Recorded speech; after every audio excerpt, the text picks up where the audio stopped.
was so confused. I was wondering if I was dead, if I was crazy. It was like a scene from a grisly horror movie. We had no idea of what was wrong with her. You just wanted to cry.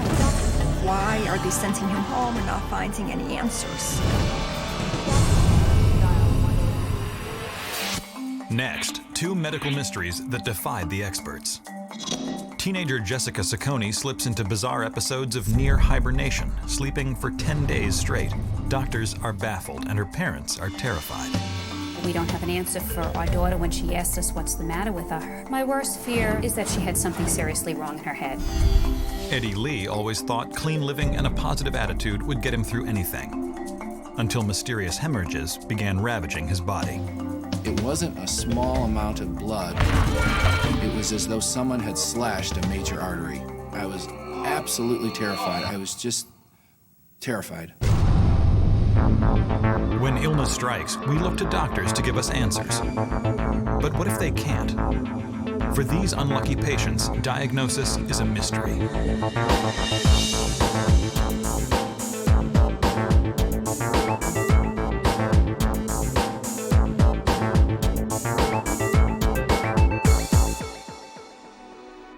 In the fall of 2004, Jessica Ciccone was a high school freshman in suburban New York, on the go and full of energy. I just loved music and playing my trumpet and piano and hanging out with my friends. She tried track at school, she played tennis, she tried different sports here and there to keep herself occupied, but mainly she was interested in music. She had a comfort level and always seemed to be happy and pleasant and not a lot of trouble.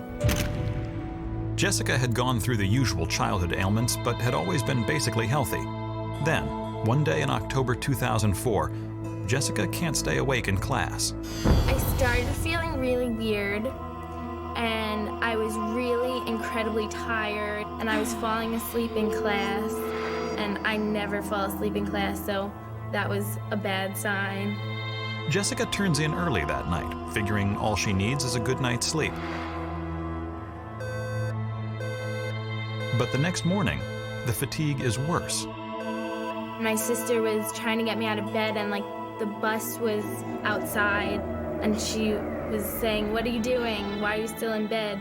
But I was so tired I couldn't get up.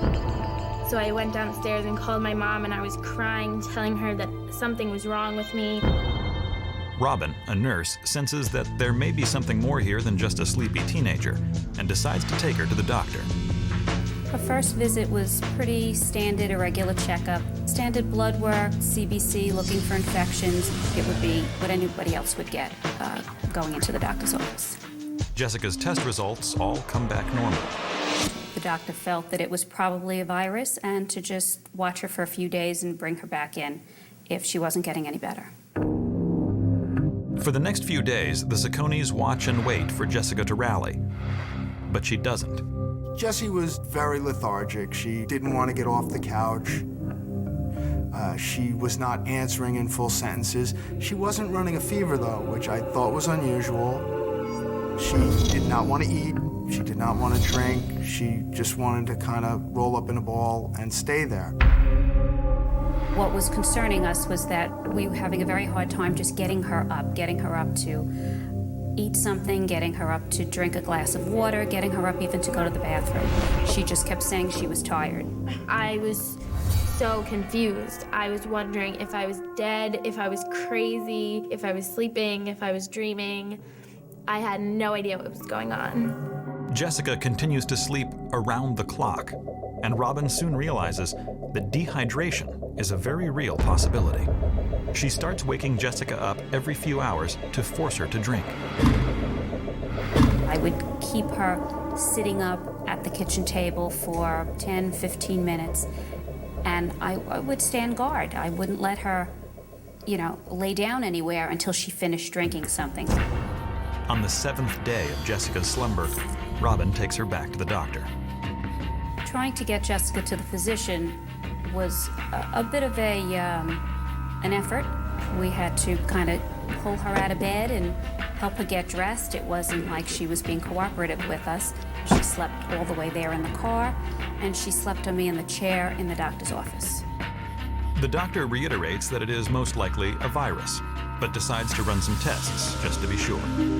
The doctor took some more blood work from her, looking for certain kinds of viruses, Epstein-Barr, mononucleosis, Lyme disease, any number of different things that might cause some general malaise and tired feelings. All of those tests also came back negative. The doctor urges Robin to be patient and just let whatever it is run its course. Then, over the next 24 hours, Jessica does seem to come around. Maybe by day 8, she did seem to lighten up a little bit, and then all of a sudden it was over and she was fine. And when I felt better, I felt completely better, and it was gone. After 10 days of virtual hibernation, the episode is over, just as mysteriously as it came on. And I said, what was going on? And she just kind of said, I don't know, I was tired. I was just sleeping. I was just greatly relieved that she was feeling fine and back to normal. For the next 6 months, it is business as usual at the Saccone home. The sleeping episode is a distant memory. But one evening in April, that all changes. Her second episode came about suddenly. She had come home from a party one night, said she was feeling a little tired, and went to bed. I really didn't think there was anything wrong with that. The next morning, however, she didn't wake up. Jessica sleeps 2 days straight. Again, she is unresponsive to her family and must be compelled to drink. And Jessica has a new symptom as well. When she's forced awake, a Herculean task, she seems to take on a childlike speech pattern. Jessica would repeat things that she would ask for. Usually it involved food or water. She would say, I want an apple, apple, apple. That's not normal. Jessica also seems to be abnormally sensitive to sounds. She was laying on the couch sleeping. I was playing with her hair a little bit. And she started saying, ow, ouch.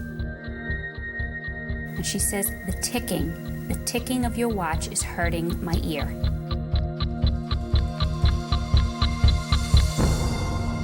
Fearing that this is much more serious than a virus, Robin decides to take Jessica back to her doctor for a complete checkup.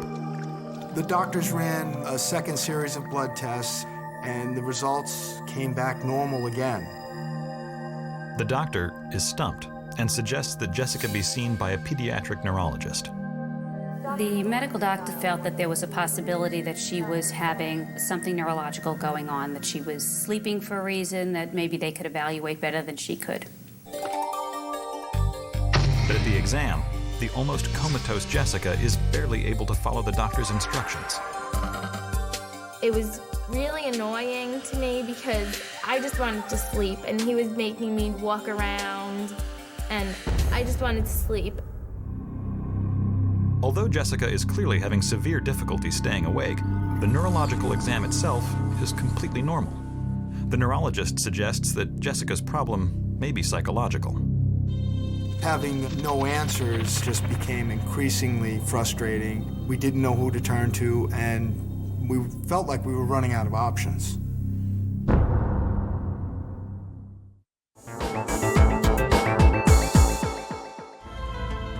For 6 months, high school freshman Jessica Saccone has experienced bizarre episodes where she sleeps 10 days straight and must be forced to eat and drink.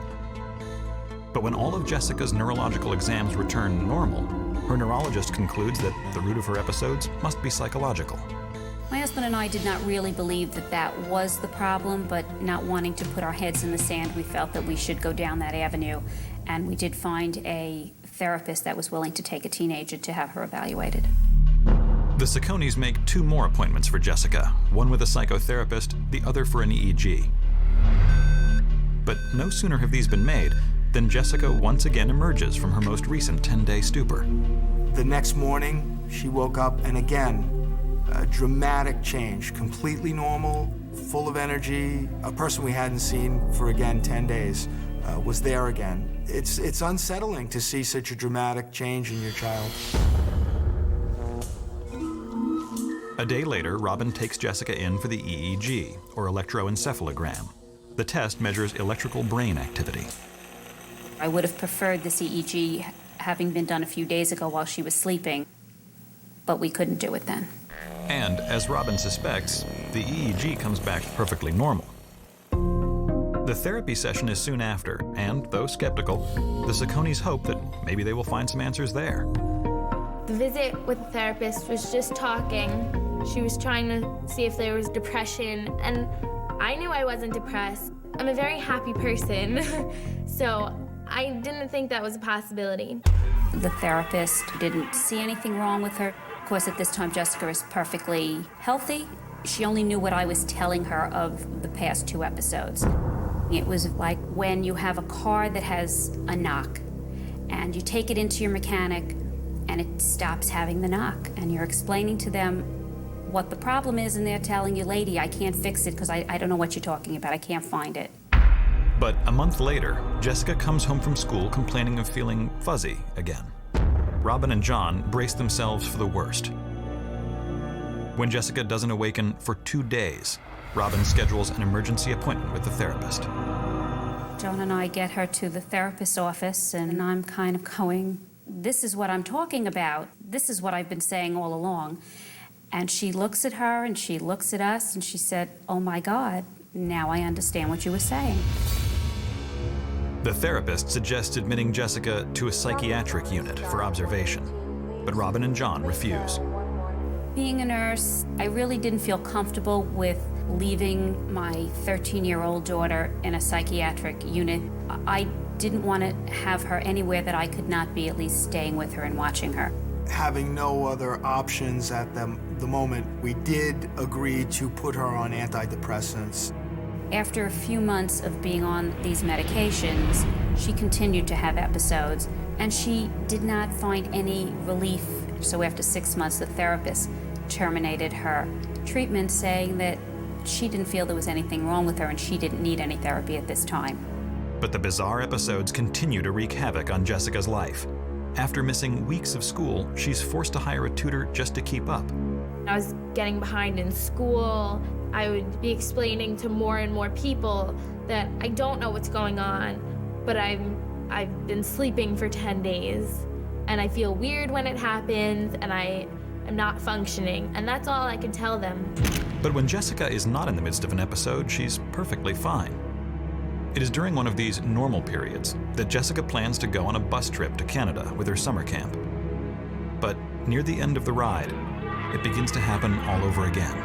I was feeling fuzzy and zoned out, and I called my mom on the bus, and I was just crying, telling her that I'm getting sick again. After a few phone calls and a very expensive plane ticket, we managed to get her flown home from Canada into Kennedy Airport. Robin decides to take Jessica immediately to a hospital when the plane lands, so she can finally be seen by a neurologist while in the throes of an episode. The neurologist met us there at the hospital, and we had scheduled her for a CAT scan and an MRI and another EEG.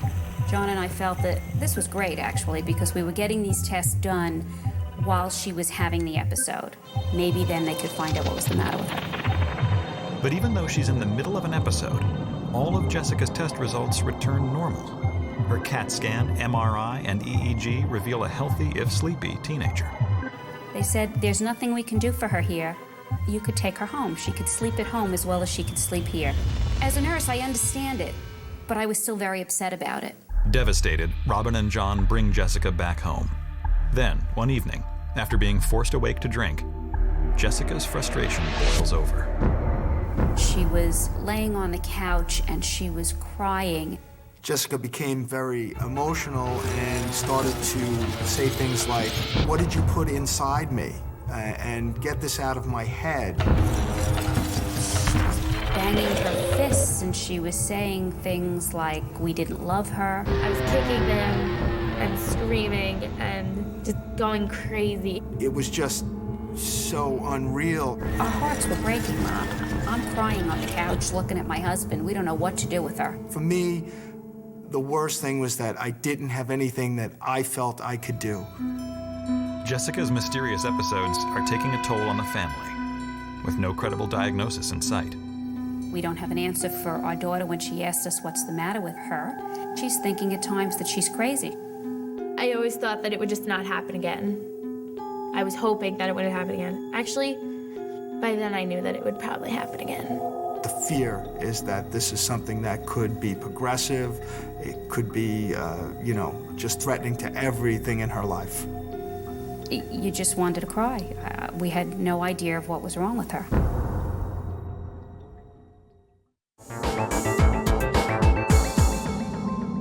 For the past year and a half, Jessica Saccone has been experiencing bizarre episodes where she sleeps continuously for 10 straight days.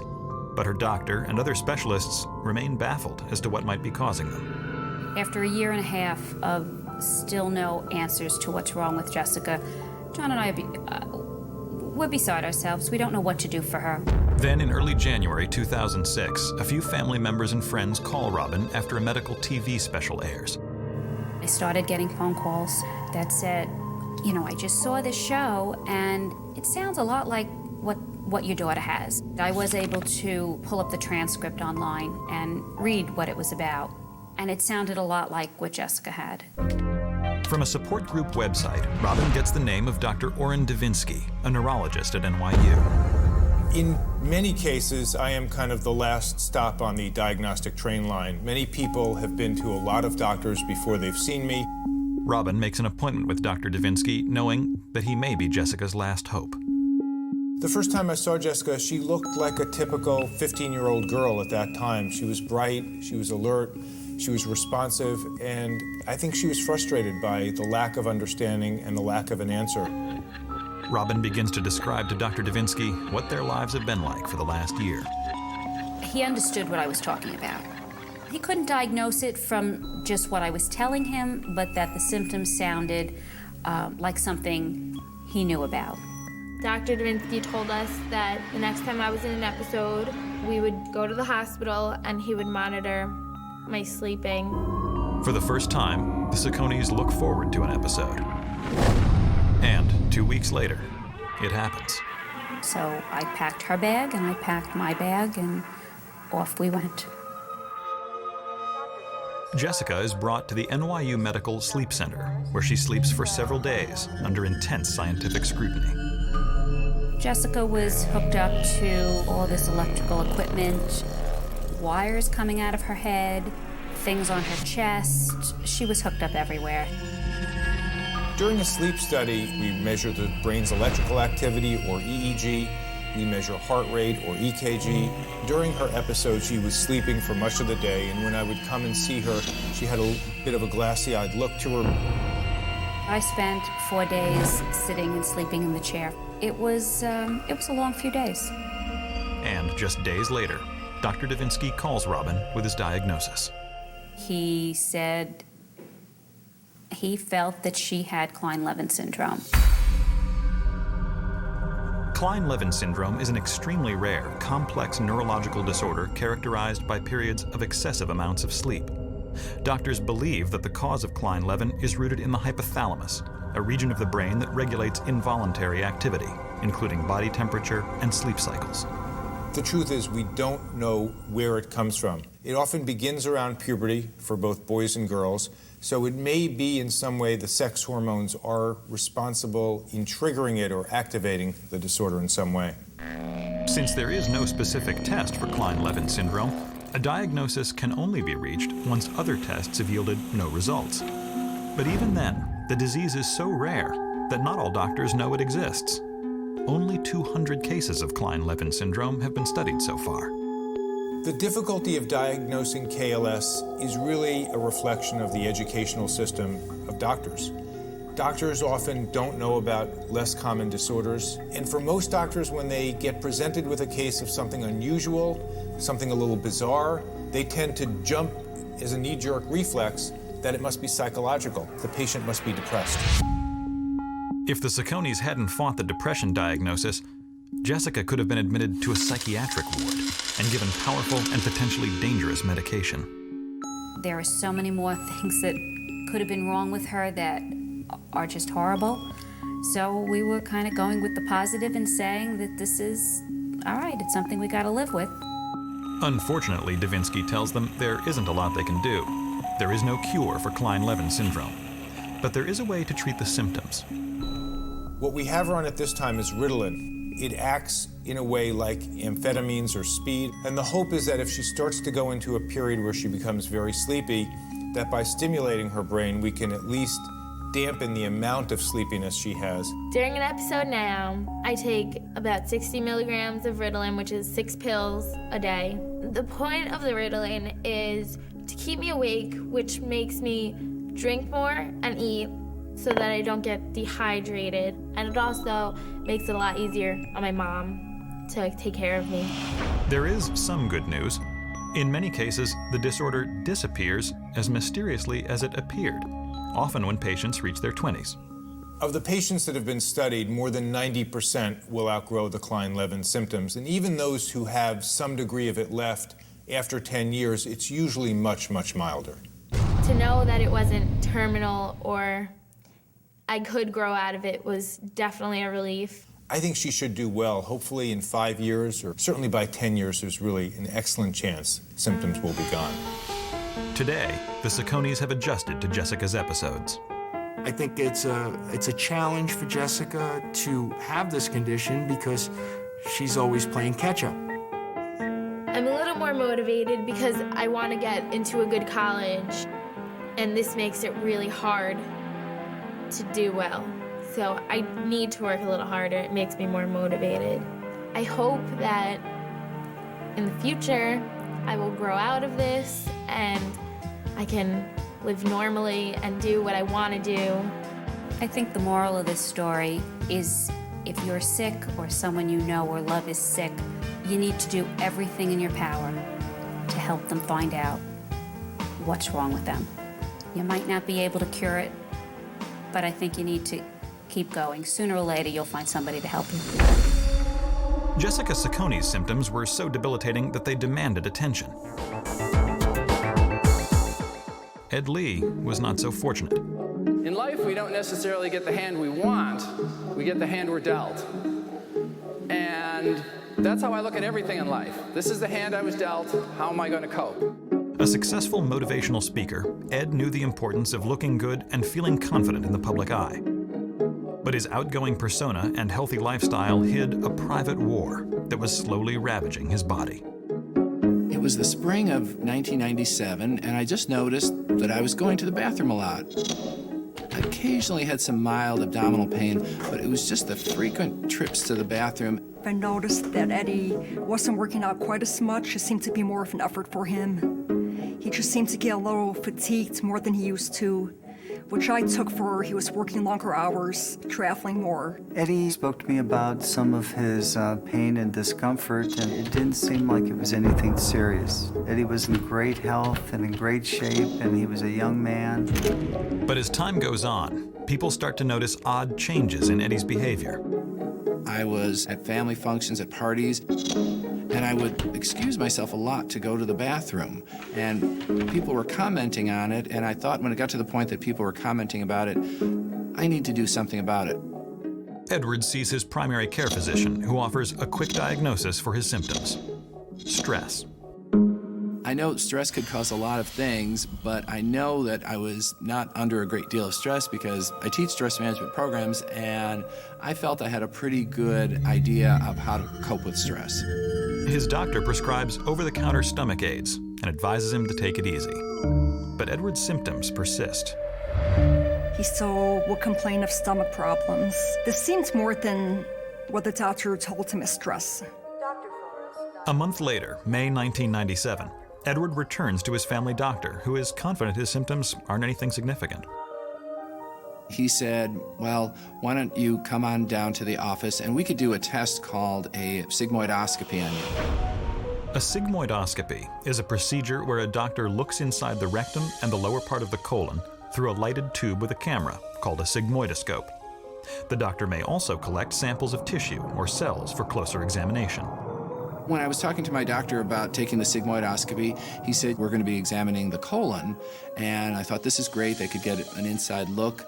The doctor said this will look to see if anything is going on. And we had our full trust that if anything serious was going on with him, this would find it, but this would rule anything out if it was something more serious. It was not the most pleasant test. It wasn't horribly uncomfortable, but it wasn't pleasant. During the procedure, the patient is awake, lying on one side, while the lighted tube is inserted into the rectum. They also told me there would be some discomfort, which I did experience. When the test results return, Eddie's colon looks completely normal. My doctor looked at me and said, "Everything is clear." That validated what I had been thinking all along.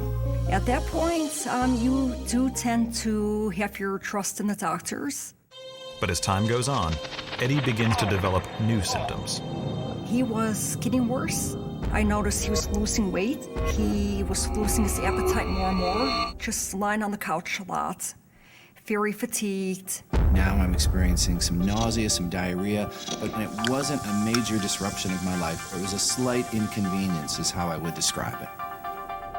Though Eddie is convinced his new symptoms of nausea and diarrhea are manageable, at Beth's urging, he returns to the doctor. He said, well, the sigmoidoscopy was clear.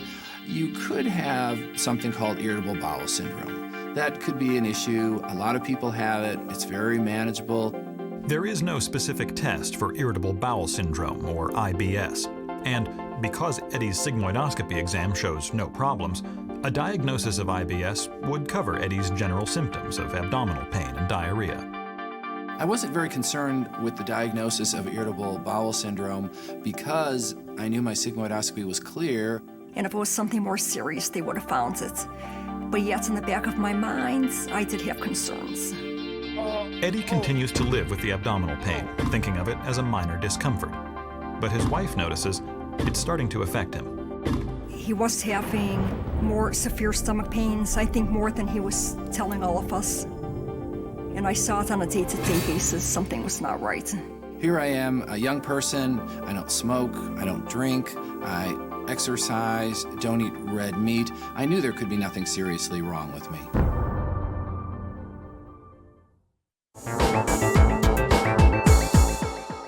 For a year, Edward Lee has suffered from constant abdominal cramping, nausea, and diarrhea.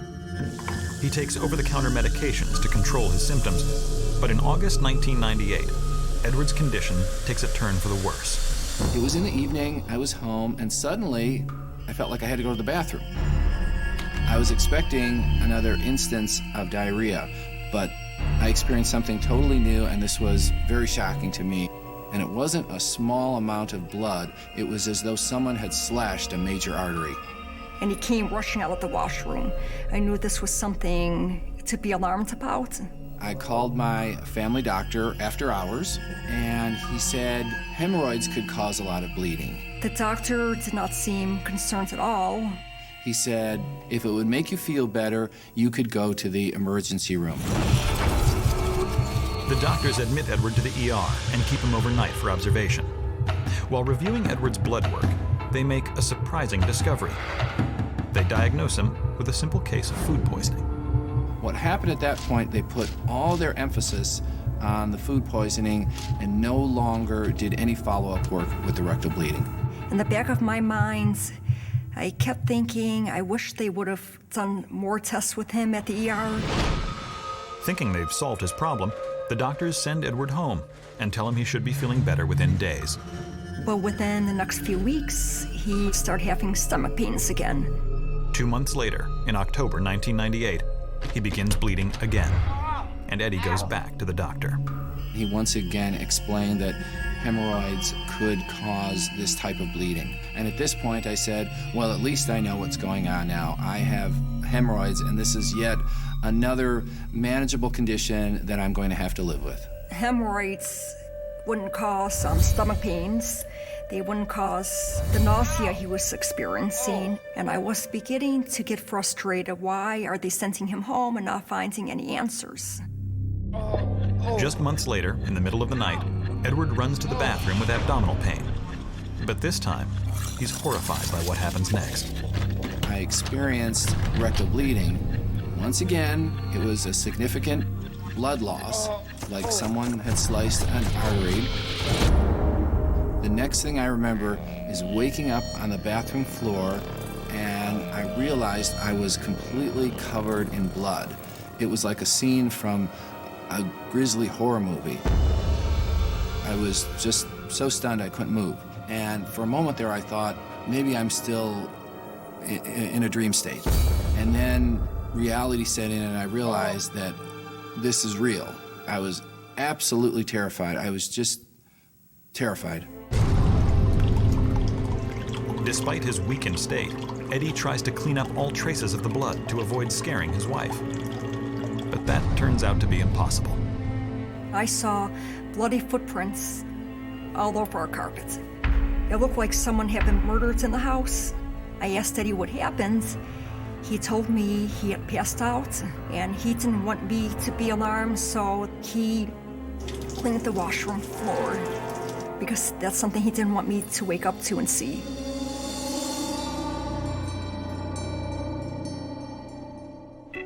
The next morning, Edward calls his doctor about the fainting.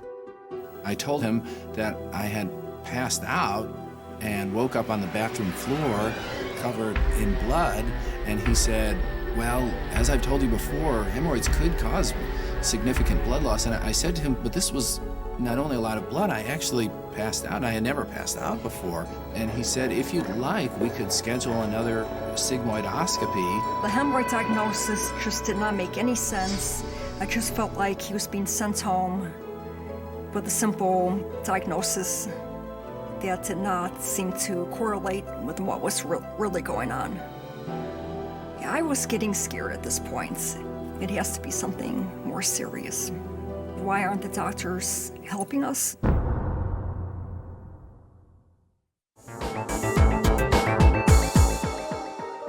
Eddie Lee has suffered abdominal pains, nausea, diarrhea, and rectal bleeding for 2 years. After fainting on his bathroom floor from blood loss, Eddie's doctor suggests a second sigmoidoscopy, a test that will examine his lower colon. I thought, I just have a really bad case of hemorrhoids, even though my family members were much more concerned than I actually was. People started noticing that Eddie just doesn't seem like Eddie. He just seems tired a lot. They noticed the weight loss. They noticed he was getting very pale. In 1999, the Lee family switches to a new medical insurance plan, which does not cover visits to Eddie's current doctor. So his second sigmoidoscopy falls through the cracks. The Lees decide to start fresh with a new doctor on the new plan. But he doesn't realize he will see his new doctor sooner than he thinks. I woke up and I experienced the most significant abdominal pain in my life. It was just excruciating. It was the type of pain he could not get out of bed. He could barely stand. And my first thought, I'm going to my big speakers convention in a few days. I never missed this convention, and I'm not going to miss it this year. I'm going to call my doctor. Well, Mr. Eddie Lee came to my office as a result of making a same-day appointment. We had never met before. And he examined my abdomen. I noticed one thing that was different than my other doctor visits is he spent a significant amount of time examining my abdomen. And I thought, wow, this doctor is very thorough, because most of the other doctors, it was very quick. Well, typically at someone his age, with the degree of abdominal discomfort that he had, I would think of a enteritis, a gastroenteritis. However, he was having this bleeding. Dr. Adams thinks Edward may be suffering from Crohn's disease, a disorder that causes inflammation of the gastrointestinal tract. He orders a CBC, or complete blood count. I was surprised he had not had a CBC before, considering the fact that he had complained of rectal bleeding for a fairly long period of time. Eddie was telling him about the rectal bleeding, about the stomach pains. But at least the first time I felt like, okay, now a doctor is at least listening to my husband and not just sending him home. I did go to that convention, and throughout most of the convention, I actually did feel very sick. I actually spent about half the convention in my hotel room. When I got back from my convention, within about an hour of being home, the phone rang, and it was my doctor's office. And I remember he said to me, are you experiencing any fatigue? He said, the reason I ask is because the blood work reveals that you're very anemic. Eddie's blood test shows anemia, or a serious loss of red blood cells. Because anemia in a younger male could be a sign of a gastrointestinal tract disorder, Dr. Adams orders a new test for Eddie, called a colonoscopy. A colonoscopy is the best test to look directly at the entire length of the colon. I said, I think I had that test done a couple years ago. He said, no, it sounds like you had another test, which is a sigmoidoscopy. A colonoscopy is a medical test that uses an endoscope, a thin, flexible instrument that has a light and lens or camera on its end to view the inside of the large intestine.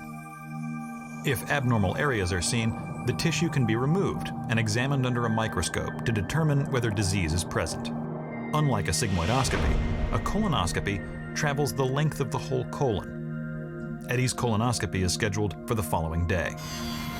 And I was beginning to feel maybe we're finally going to get some answers. This test might find what's really going on. I went in for the colonoscopy and I was sedated, and I remember waking up from the procedure, and I remember my doctor standing next to me, and he said, I'm sorry to tell you, but during the procedure, we found a mass.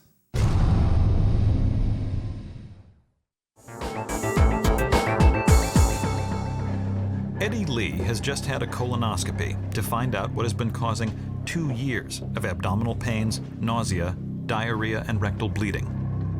Eddie examines the test imaging with his doctor. And he showed me the picture, and he said, we took a sample for a biopsy.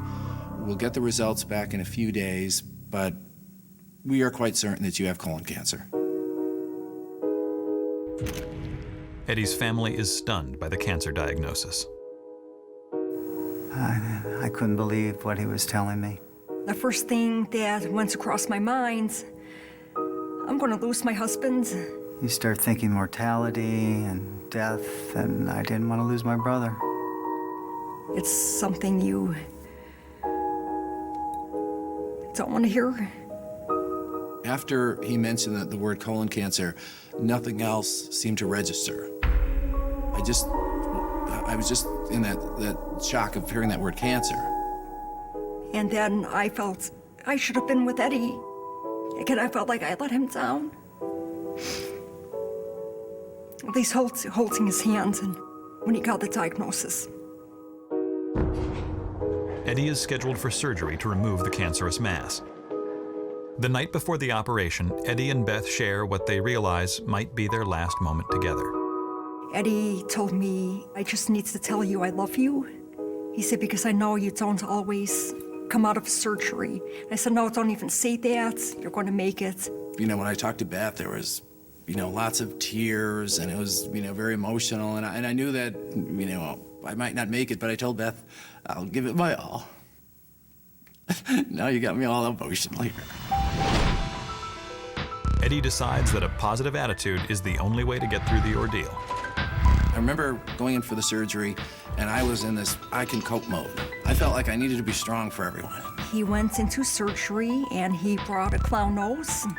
So I had my little red clown nose on, and I remember they were preparing me for surgery. I told everyone, could everyone stop for a moment? And they all turned around, and I said, is everyone here in a good mood? And they said, yes. And I said, okay, you may proceed, because the last thing I would want is a bunch of grumpy people operating on me. What the surgeon does in the operating room is to open up the abdomen and to isolate the colon and remove that segment of tumor, as well as what we call lymph nodes. These are glands inside of our body that drain fluid. It's very important to remove the lymph nodes to tell you how extensive this cancer has developed. The wait for the surgery was, again, it was like one of the longest waits. Just hoping the surgery goes okay. I just didn't want them to do the surgery and find a huge mass that had already spread all over. That was my biggest concern. In a 4-hour operation, doctors remove a tumor the size of a grapefruit, 12 inches of colon, and 17 lymph nodes. But there's still one more step to be done. While the surgeon may be able to make a preliminary diagnosis, it's really going to be the pathologist who is going to really do the final designation of what we call staging. The last day of my hospital visit, the surgeon walked in and he said, "We have the results of the pathology report," and he told me that you have stage 3. In stage 3 colon cancer, the growth, or tumor, has penetrated the bowel wall and invaded the surrounding lymph nodes. And there is the danger. The cancer will spread into the abdominal cavity.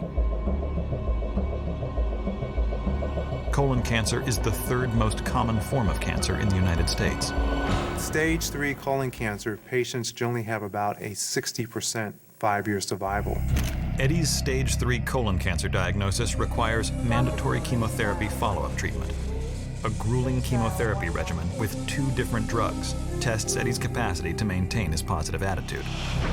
The chemo, that was intense. It was hard seeing him. I think even more sick during the chemo than when he actually had the cancer. One question lingers in the back of Eddie's mind. Why had his previous doctor misdiagnosed him for so long? In terms of my healthcare professionals, they were probably thinking, well, this is a young guy. He doesn't smoke, he doesn't drink, he exercises, doesn't eat red meat. It's highly unlikely at his age he would have something serious like colon cancer. Eddie's colon cancer was in the right side of the colon, an area we call the cecum. And that's an area of the colon that can contain a lot of tumor without a patient having any symptoms for a very, very long period of time. Even if Eddie had received a second sigmoidoscopy test, the only colon exam he was given, it would have been worthless. A sigmoidoscopy can only let doctors see the first half or left side of the colon. Since Eddie's cancer had been on the right side, the tumor went undetected. If Eddie's tumor had progressed to stage 4 cancer, his 5-year survival rate could have plummeted to under 10%. I was angry at my first doctor for not telling me that I was having a partial test. It would almost be like someone going in for a mammogram and only having one breast examined. Now I have to have the surgery, and I'm going to have chemo, then I'm going to have this, and then I'm going to have that, and that's how I look at everything in life. Inch by inch, life is a cinch. Yard by yard, life is hard. And this is how I look at everything. We move. Now 5 years cancer-free, Eddie combines his experience as a colon cancer survivor with his motivational speaking career, giving speeches about health advocacy. We need to take charge of our health care. This doesn't mean going in and bossing our doctors around. What this means is no matter what illness we're dealing with, whether it's cancer, heart disease, diabetes, arthritis, we need to know what's going on. Okay. Yes. When a patient has a complaint and it's persistent, no matter what the statistics may show, that's where the art of medicine comes in. And so I think the key here is listening to the patient. Today, Eddie, Beth, and their family of pugs live life one day at a time. We never thought one of us would be diagnosed with cancer. And don't take because you're young and healthy for granted. And appreciate the people in your life. After my diagnosis, a friend of mine sent me an email, and the email had just the perfect quote. It was just what I needed to hear at that time. And it was a quote by actress Annette Funicello, who has MS. And she said, "Life doesn't have to be perfect to be wonderful. Even with cancer, life is wonderful."